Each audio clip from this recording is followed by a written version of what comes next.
E aí, internautas pensadores, tudo bem? Aqui é o professor João Paulo Rodrigues falando, mestre em filosofia, e esse vídeo se trata de um trecho de uma aula de filosofia que eu ministrei para o ensino médio. Lembrando que o conteúdo e a série correspondente vocês podem encontrar no título e na descrição do vídeo. Também trata-se de um áudio mais simples, mais direto e mais didático para aqueles que querem estudar para o vestibular e para o Enem. Desde já agradeço e, por favor, curtam o vídeo. Nós vamos estudar então uma área da filosofia chamada filosofia da ciência, ou seja, todas as contribuições acerca que a filosofia pode então apresentar para o campo específico da ciência, aquilo que a gente chama hoje inclusive de ciência moderna, né, que é algo então que teve um início, né, teve um foco, né, e esse início, né, da ciência moderna então é o que nós vamos estudar então hoje nessa aula aqui. Tá? Então vamos ver o período histórico na qual então começou a se desenvolver a noção então de ciência tal qual como a gente entende hoje. É aquilo que a gente chama então de revolução científica, tá? Um período então da história europeia, né, que teve início lá então com a obra A Revolução das Órbitas Celestes, do Nicolau Copérnico, lá em 1543. A revolução científica ela pode ter terminado então, né, ter chegado ao seu grau máximo, né, com a obra Princípios Matemáticos da Filosofia Natural, do Isaac Newton, né, lá em 1687. Enfim, pessoal, nessa revolução científica, então, que vai acontecer lá, basicamente no século XV para o século XVI, os cientistas Galileu, o Johannes Kepler, né, entre outros, então, eles colaboraram para estabelecer um novo modo de fazer ciência. E esse modo novo de fazer ciência, ele teve muita influência na forma de filosofar. Então, não só a ciência se desenvolveu mais nessa época, mas também a filosofia, né? Afinal, até antes desses cientistas, né, a filosofia ela sofria ainda forte influência da Igreja Católica, né, naquele período que a gente chama então de Idade Média. Durante o período medieval, né, ou Idade Média, a ciência e a filosofia estavam basicamente subordinadas à Igreja Católica. Então, sempre que você fosse desenvolver alguma teoria filosófica ou científica, né, você tinha que ter o respaldo da igreja. Porque se a sua teoria não estivesse de acordo com os preceitos religiosos, você seria perseguido por essas ideias. Né? E poderia ser, inclusive, né, não só ser excomungado, mas também morto por causa de suas ideias. Isso aí a gente está falando de um período que aconteceu entre mais ou menos os anos 300 depois de Cristo até o ano 1500 mais ou menos depois de Cristo. Inclusive isso aconteceu com Galileu, com Copérnico, né? Eles tiveram inclusive que desistir de suas teorias porque a igreja ainda exercia forte influência sobre a sociedade. Então, o que aconteceu nesse período, né, na Revolução Científica? Houve uma luta dos pensadores, né, dos cientistas, dos filósofos, pelo direito de investigar a natureza e descobrir suas leis que são naturais e não sobrenaturais. Eles queriam começar a descobrir as leis da natureza, né, conforme a própria natureza, ou seja, de um modo mais científico, de um modo mais racional, né, e não através do viés religioso. Então eles começam então esse embate para tentar então separar o conhecimento filosófico e o conhecimento científico do conhecimento religioso. Quem deu o pontapé inicial nessa revolução científica foi Nicolau Copérnico. E para ele, então, o Sol é o centro do universo. Nicolau Copérnico, então, né, que nasceu em 1473 e morreu em 1543, né, ou seja, ele basicamente então vivenciou o mesmo período em que se descobriu então, né, a América.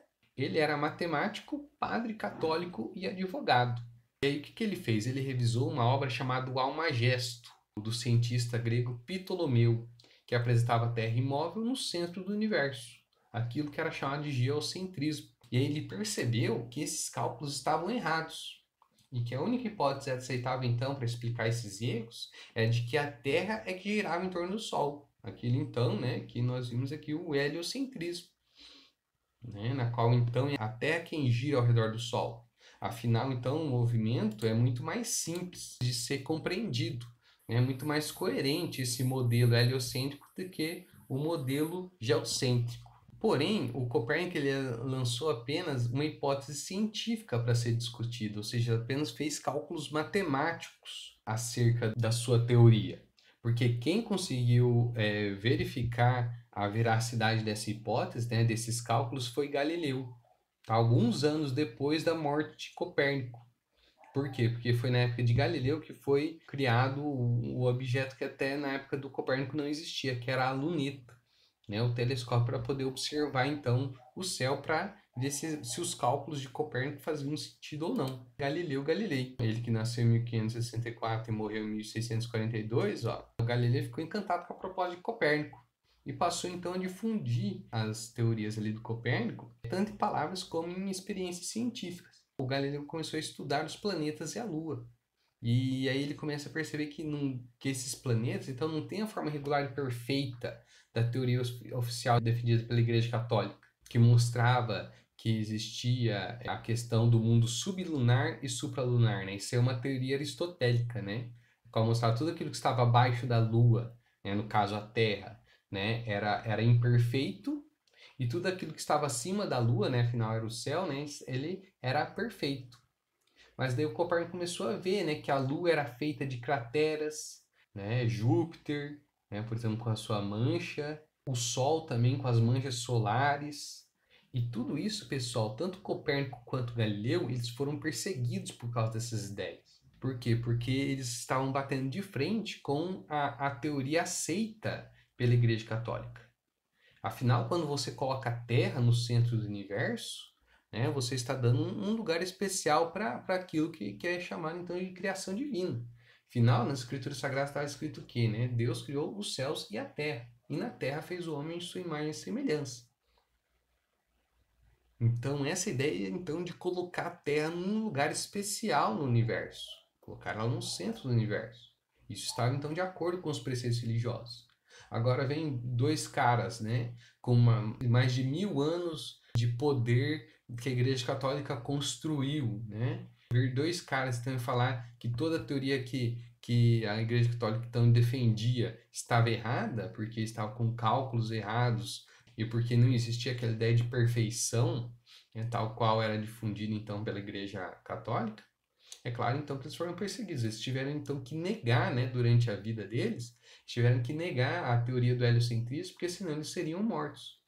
Para você ver então que nem sempre, né, as ideias científicas foram aceitas socialmente. E então, Galileu ele começa a desconfiar que toda a matemática, toda a física e astronomia construída com base no filósofo Aristóteles, no cientista Ptolomeu, estavam com fundamentos apodrecidos, ou seja, estavam errados, equivocados. Agora, imagina você falar isso na época do Galileu, né, era ir contra a igreja. Né? Afinal, né, a Igreja Católica, então, ela baseava toda a ciência, né, com base em Aristóteles e Ptolomeu, porque eles estavam basicamente mais de acordo com as escrituras sagradas, conforme que eu falei aqui anteriormente. Falar que Aristóteles e Ptolomeu estavam errados era a mesma coisa que dizer que a igreja estava errada. Então isso era altamente problemático na época do Galileu.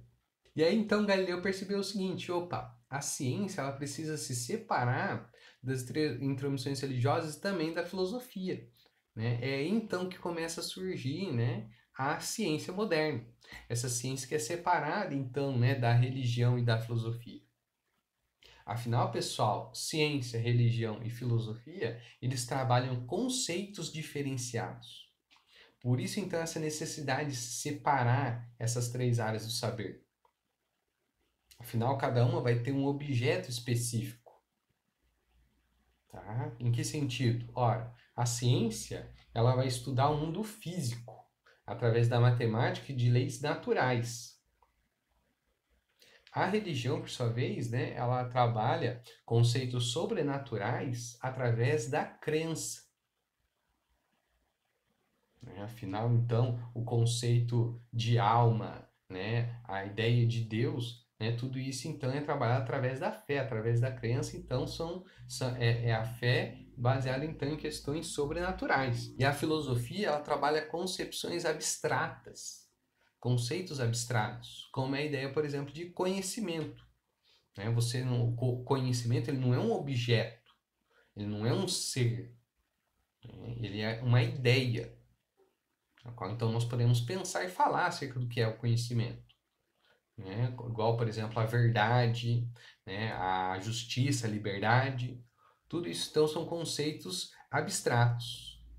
Então pode ser, né, que a ciência, por exemplo, se utilize da concepção abstrata da filosofia para explicar o fenômeno. Afinal, a ciência precisa saber o que é o conhecimento verdadeiro e o que é o conhecimento falso. Saber separar os dois. Para ele, então, saber a diferença entre uma teoria científica verdadeira e uma teoria científica falsa. Tá? Mas cada um, então, tem a sua área de estudo. Tem os seus objetos de estudo, né, os seus conceitos de estudo, e cada um é realizado de modo diferente. A ciência é realizada através da experiência. A religião é realizada através da fé, através da crença.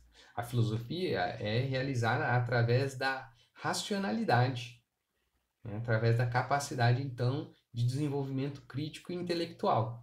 O Galileu propõe critérios científicos para se estudar o universo, para se estudar a natureza. E isso foi algo revolucionário para a época dele.